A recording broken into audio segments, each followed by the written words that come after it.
राजकारणात संयम आणि सकारात्मकता या दोनच गोष्टी मला इथपर्यंत घेऊन आल्या असं प्रतिपादन राज्याचे मुख्यमंत्री देवेंद्र फडणवीस यांनी केलंय।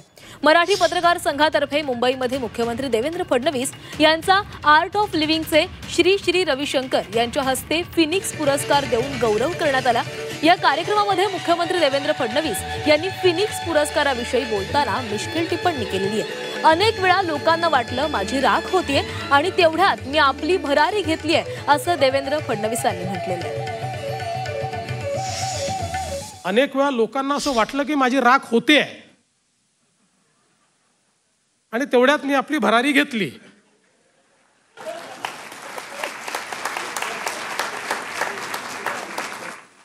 तर ही का घेऊ शकलो?